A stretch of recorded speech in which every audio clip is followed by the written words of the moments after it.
Hi, welcome to my presentation on psychoanalytic theory. I first want to tell you that it's a personality theory, a philosophy of human nature, and a method of therapy. Most commonly known by the figure Sigmund Freud, but back in the mid-1840s to early 1900s, there was a man named Paul Dubois who was known to treat patients with psychosis by talking to them reasonably. But yeah, Freud is definitely the guy that we associate it with, and he's known as the father of psychoanalysis. And let's see, he was the eldest of 8 children. He obtained an ND in neurological research, so he spent the next 15 years studying the nervous system, and later in his life was considered a genius in psychotherapy.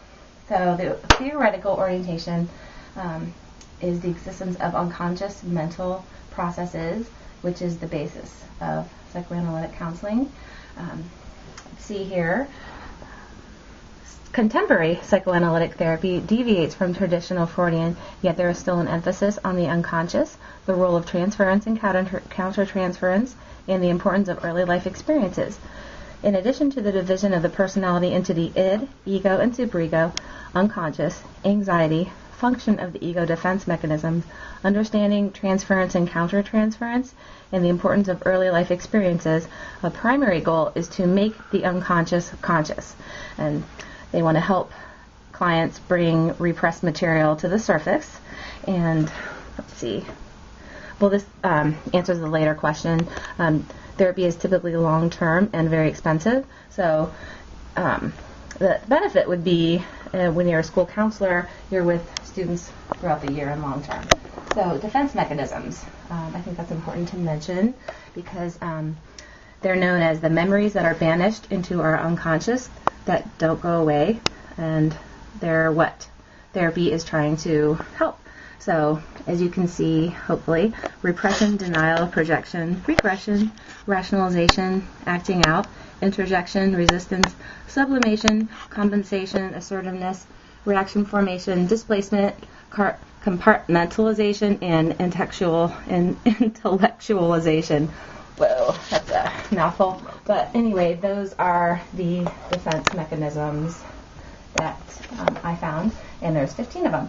So last but not least, let's say that is the Rorschach ink blot test, which basically the fella, Mr. Rorschach, he had his 129th birthday, which he's not alive anymore, but they Google celebrated it on November 8th, so he would have been 129. And I don't know if you really want to do this kind of test with your students, but go ahead and get out your papers, and you're going to go ahead and number them from 1 to 10.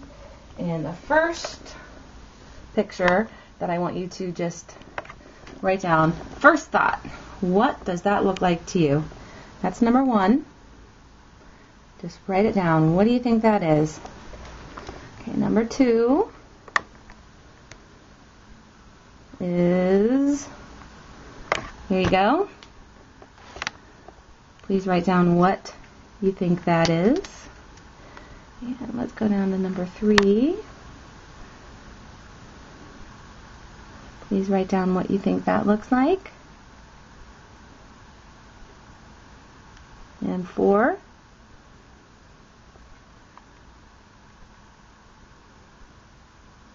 And 5.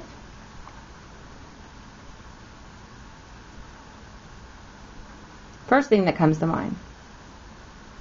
Number 6.